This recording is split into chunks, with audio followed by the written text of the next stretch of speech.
Welcome to the PJ Hoop Podcast. I'm your host, PJ, and if this is your very first time checking out my podcast, first and foremost, I want to thank you for taking the time out of your day to check it out. But I want to let you know this is a basketball podcast, predominantly the NBA, but I also like to dive into college and high school about once a month. I'll put out an episode for that kind of content. My most recent episode I just did about 2 weeks ago. I'll leave the link up in the corner. But in that episode, I talked about 30 American prospects that I'll be keeping my eyes on in college, but then also did 10 international prospects that I'll be keeping my eyes on overseas as well. Okay. And if you're interested in that, again, the link will be up in the corner. Well, I want to let you guys know also, if this is your first time checking out, there's 4 different segments I like to go over. The first being a segment I like to call PJ's Echelon. Now, within this segment, it's literally just my power rankings.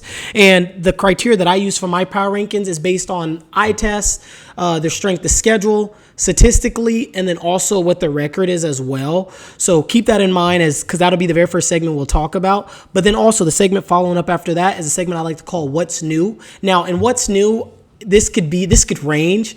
Sometimes it's just NBA news that has happened. It could be just me ranting on about something or just having some thought that I may have. It's kind of like a free-for-all segment, okay? So that's what's new. Another segment that I go over, it's a segment called Games of the Week. Now, in this segment, as of right now, it's still very early in the season, but this segment typically will be for games that have some type of significance to it or some type of impact on the standings or just, some type of game that I was really excited about or a game that I just really enjoyed or something that I noticed in certain games that I wanted to point out to you guys. That's what Games of the Week is about, okay? And the last segment that I'll talk about is a segment I like to call Rookie Talk. Now, in Rookie Talk, predominantly, this could be me just giving, shout out to a rookie that performed really well over the last week, or I may even bring up, some rookies that may have kind of disappointed up to this point as well, okay? So just keep that in mind as we go through each segment. Now, with that being said, I want to let you guys know that I'm recording this on Wednesday, November 20th, once more. And so just keep that in mind as we go through the rankings. I'm doing this Wednesday kind of early afternoon, so a lot of these games, none of the games have started yet. But yeah, we're going to dive straight into it. And if you have checked out most of my other episodes, you'll kind of notice my background has changed. I just recently moved, so hopefully this helps with the camera and stuff, that the camera's a little further back. But with that being said, let's dive straight into it. I'm not going to waste any more time. And we're going to start off with the first segment I like to call PJ's Echelon, okay? Now, my very first team that I got ranked number 1 for this week is the Boston Celtics. Boston right now stands at 12-3 on the season. Right now in offensive efficiency, they're second. They're 13th in defensive efficiency, and they're 3rd in net rating. Now, I have Boston at number 1 because, Boston lost to the Atlanta Hawks by 1 point without Trae Young. And it took overtime for them to beat the Raptors, and I understand that. So it kind of bothered me a little bit, but they did redeem themselves when they did beat Cleveland last night. And to me, it was in a pretty convincing fashion. I didn't think the game was that close, even though Cleveland went on a little run, but that was because Boston wasn't hitting their threes, So obviously that's going to leave opportunity for them. But for me, it just wasn't that close of a game personally. And there was no part of the game where I felt that Cleveland was going to win. The spread was 5. And to me, Boston took care of business there. But like I said last week, on my last week episode, I said when they're hitting their threes, it's a thing of beauty, And last night against Cleveland, they hit 22 threes. They shot 54% from 3. And when this team wants to play defense and lock up, they can lock up, okay? So that's why I kind of have them right now at number 1. And this may be a hot take, but I believe the only teams that could cause problems for them are still the 76ers and the New York Knicks. I know Philadelphia is going through what they're going through right now, but I still believe they still have the makeup to give Boston the most stress in the East, them and New York, okay? But that's besides the point. Let's get to the next number 2 team on my list. Number 2 on my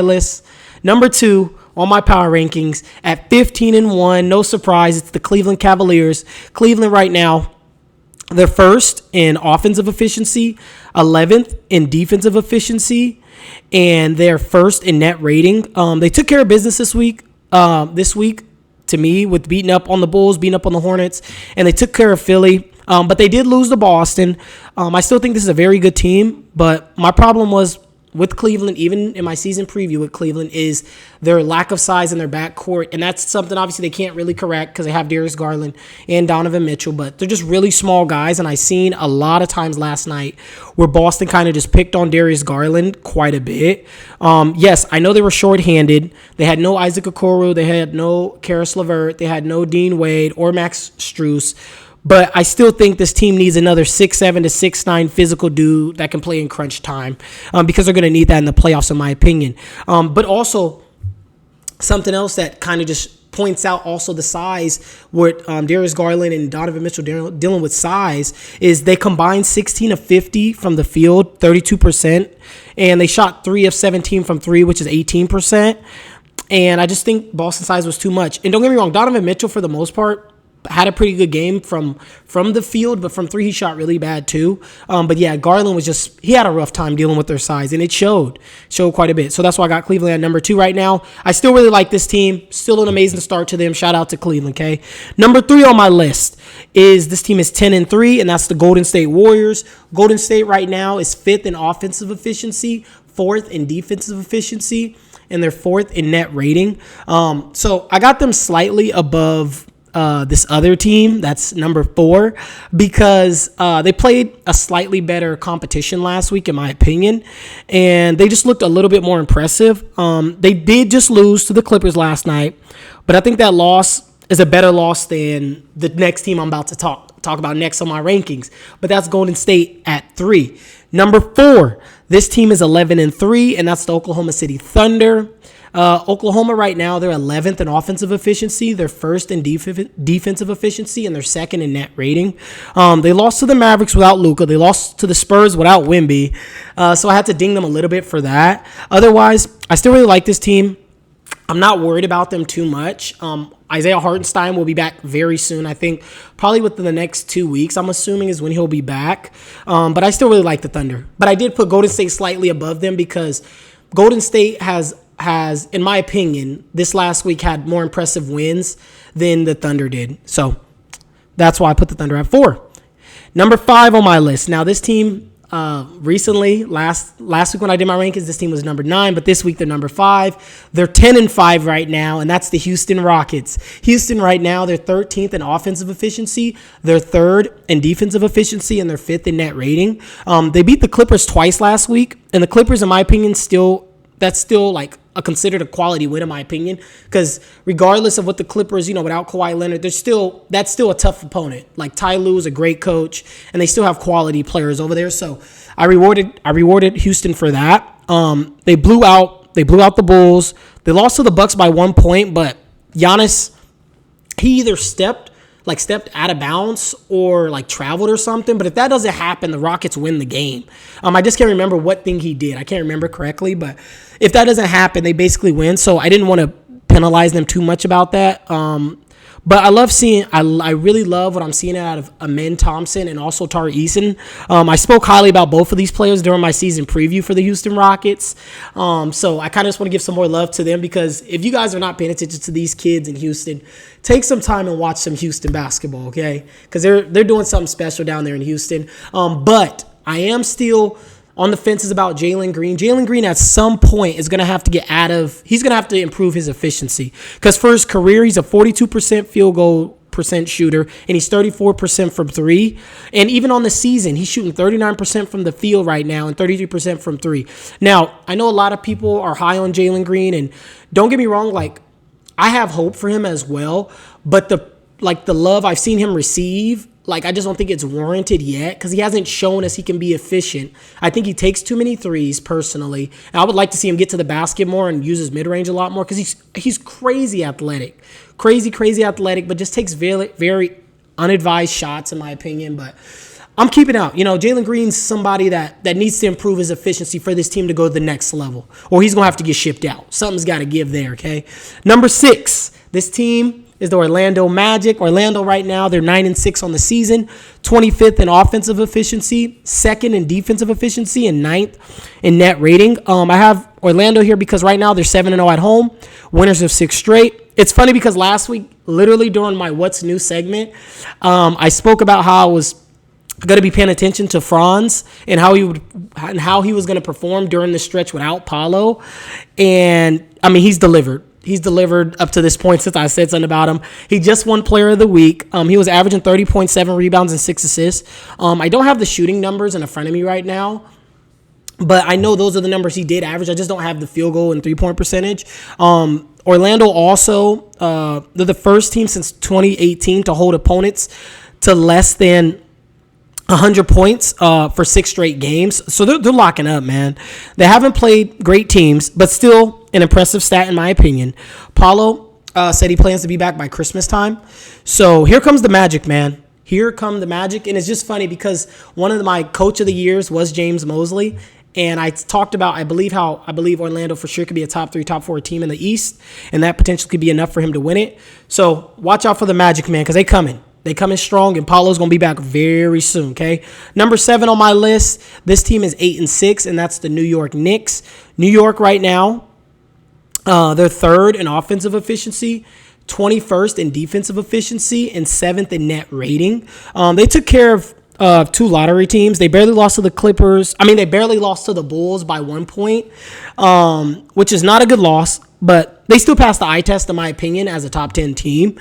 They're still top 3 in offensive efficiency, so that screams for itself. And they, like I said last week, they just are missing Mitchell Robinson, in my opinion. I think he would really soar up their defense. I don't have the number in front of me, but I believe they're bottom 3 in like blocks per game. Like they do not get many blocks at all. They do not. And Karl Anthony Towns, that's not him, but Cat is hooping. The Big Purr is hooping. Okay, shout out to the Big Purr. Number 8 on my list. This team is 9-4. It's the Los Angeles Lakers. The Lakers right now are 4th in the NBA in offensive efficiency, 25th in defensive efficiency, and 13th in net rating. They're one of 3 teams that are undefeated at home. I just named the other one earlier. They also are sporting a 6-game win streak, which is tied for the longest active streak with the Magic. Even though I'm not personally high on the Lakers, I still got to acknowledge what they're doing. And that's why last week and the week before I didn't put them on my rankings, because I needed to see a little more. But now they showed me enough. Also, shout out to Dalton. I'm getting ready to talk about Dalton more later during my rookie talk segment. Okay. Anyways, number 9 on the list. This team is 8-5, and that's the Denver Nuggets. Denver right now, they're 12th in offensive efficiency, 14th in defensive efficiency, and they're 12th in net rating.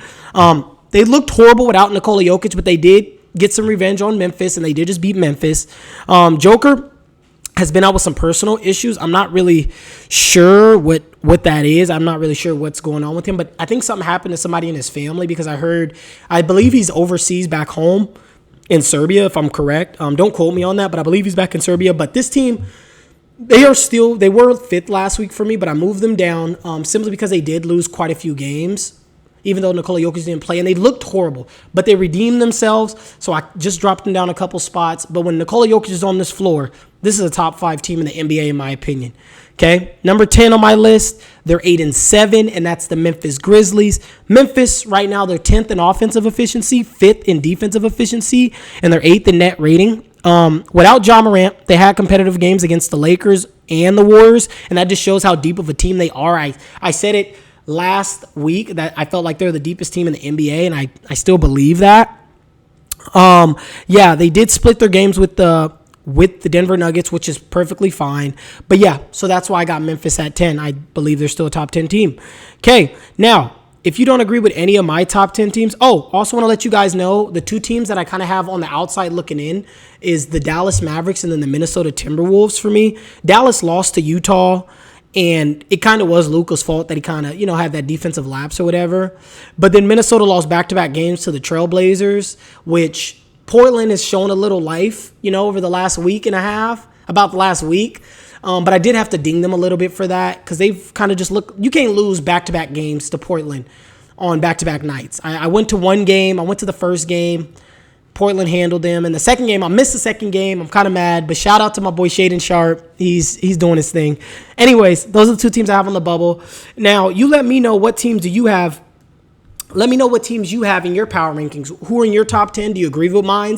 Who would you change your minds? You guys let me know down in the comment section below, okay?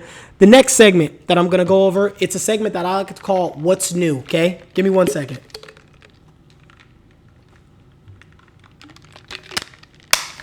Now, with what's new, I kind of stated it earlier.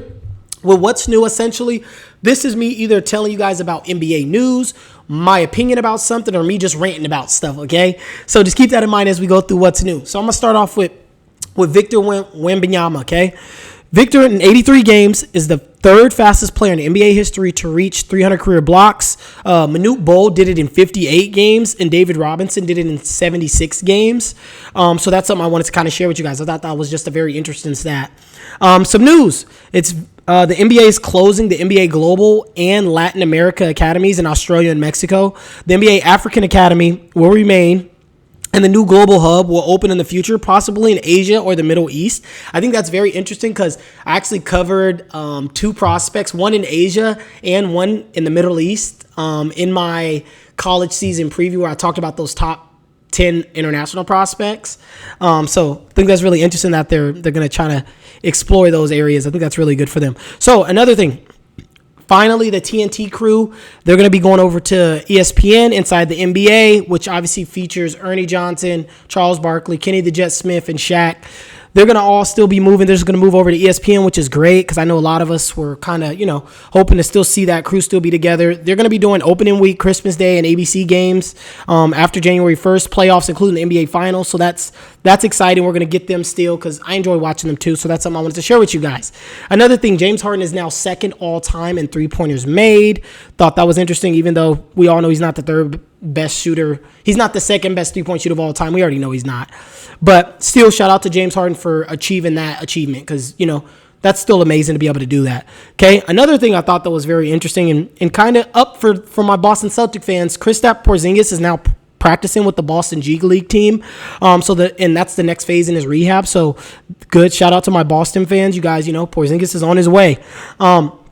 Something else I kind of wanted to point out to you guys. So as you guys know, I just told you I was at the Portland and Minnesota playing game last week. And I thought about this even before I went to this game. I thought about this over the summer.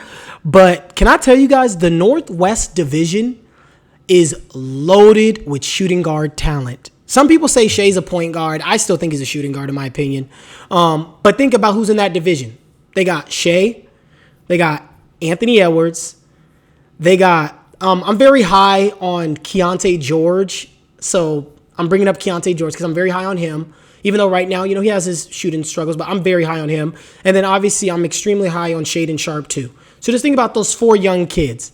Think about those four young men, okay? Like Ant is what, 22, 23? He's like 22, 23. Anthony Edwards like 23, I think.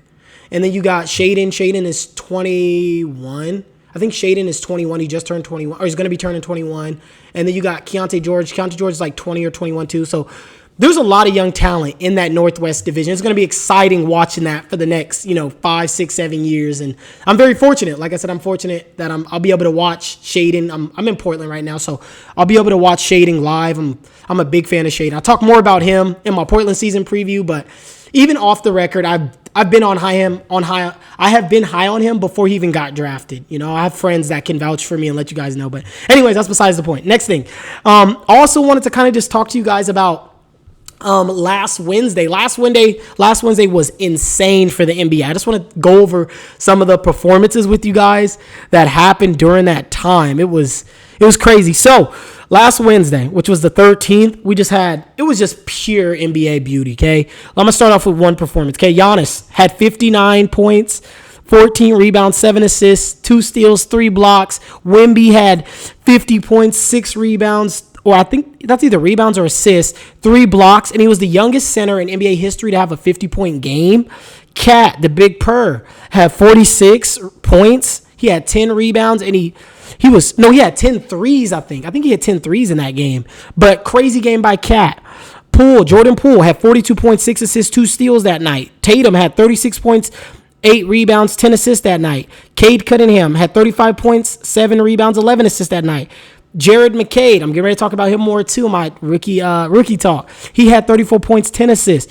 J-Dub had 31 points, 6 rebounds, 7 assists, and I think 4 steals that night. Zach LaVine had 31, 7, and 8 as well. Shaden Sharp had a career high that night. He had 33 points. And Donovan Clingan was a monster. He had 17 points, 12 rebounds, and 8 blocks that night. So I just wanted to give a shout out to some of those. I just wanted to give a shout out to those players, man, because that night was insane. And I was so mad because I recorded my episode the day before, and I was like, dang, man, this would have been good to cover all this then. But so I just wanted to bring up those performances one more time with you guys. Now, in the segment of what's new, if you guys have anything that you guys want to put on people's radars, leave down in the comment section below. There's obviously more stuff that I can cover and talk about on any of these segments, but I'm trying to keep my episodes at a good time length for you guys, because I don't want to sit here for an hour, because I can sit here for an hour, 2, 3, 4 hours and just ramble off, but I don't want to do that to you guys. So that's why I'm just kind of, there's things that are going to be left out, okay? Because I'm just not going to say everything, but we can always chat more.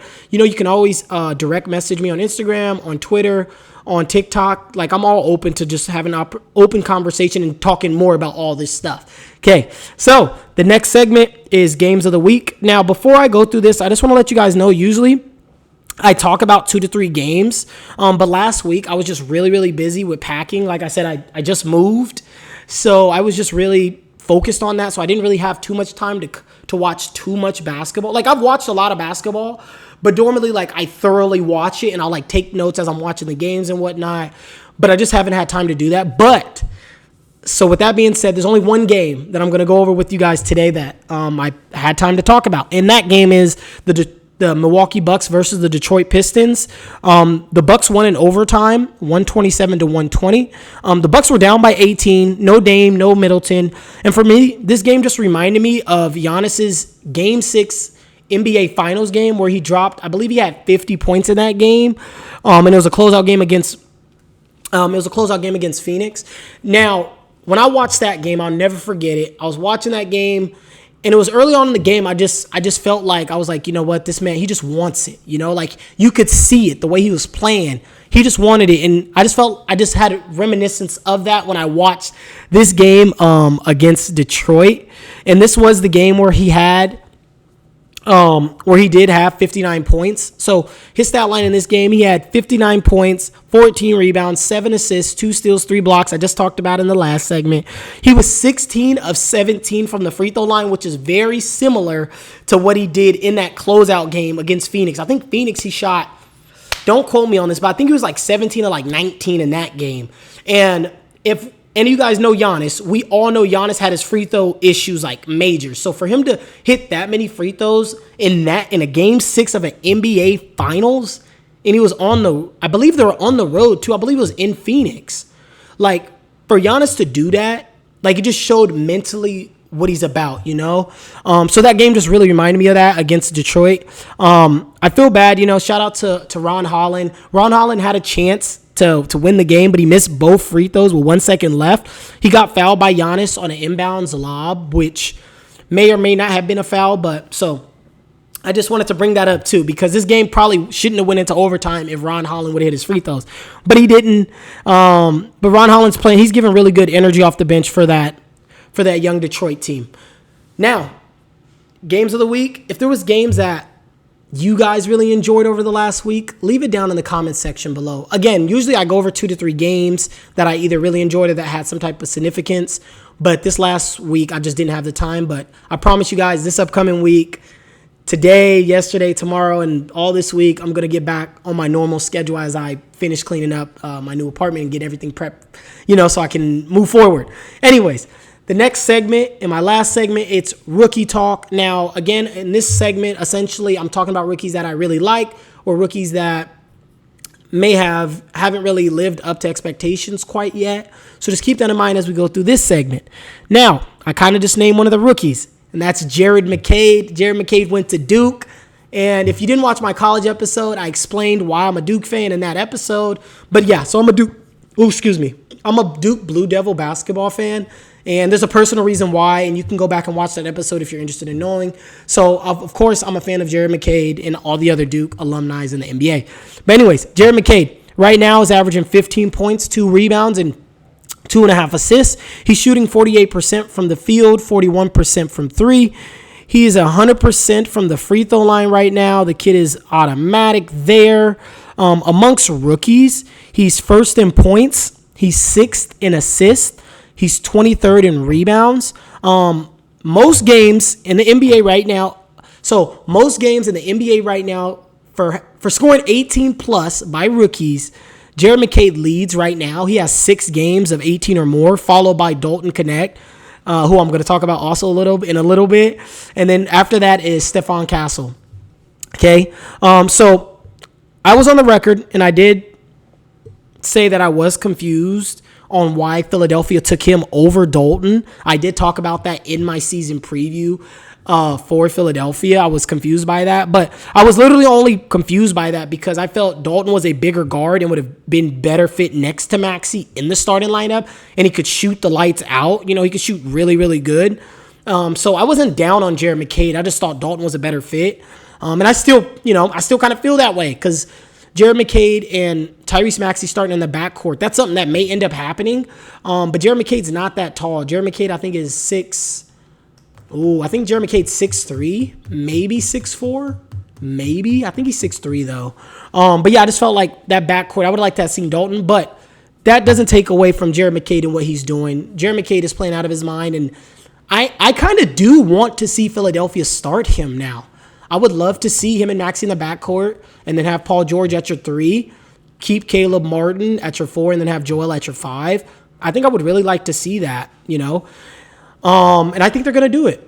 I really, my heart of hearts believe they're going to do that. And, but yeah, so that's Jared McCade. Shout out to Jared McCade. Next player is Donovan Clingan.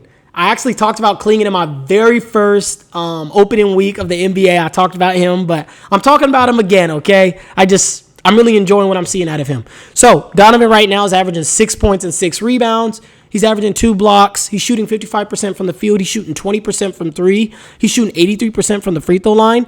Amongst rookies, he's 14th in points, 3rd in rebounds. He's tied for 1st in blocks with Alex Sarr.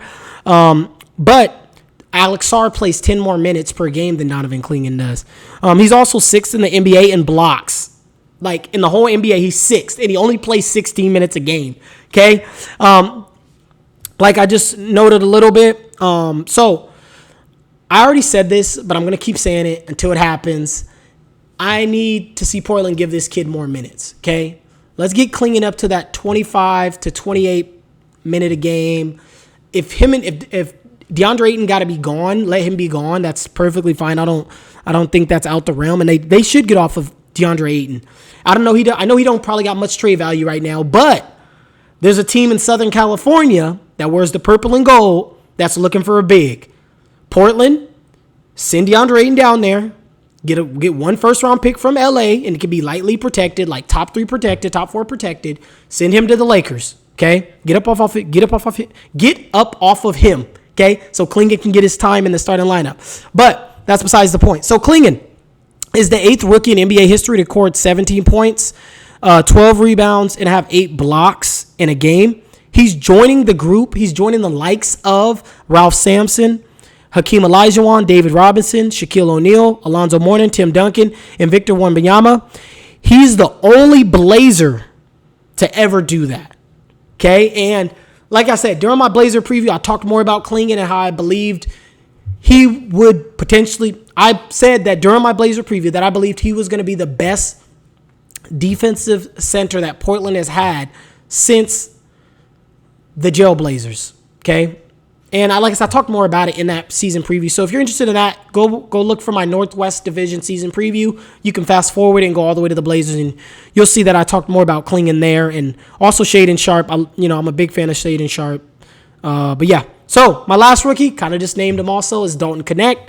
Dalton right now is averaging 11 points, 2.5 rebounds, 1 assist. He's shooting 52% from the field, 46% from 3, 92 from the free throw line. Amongst rookies, he's 4th in points, 19th in rebounds, 19th in assists.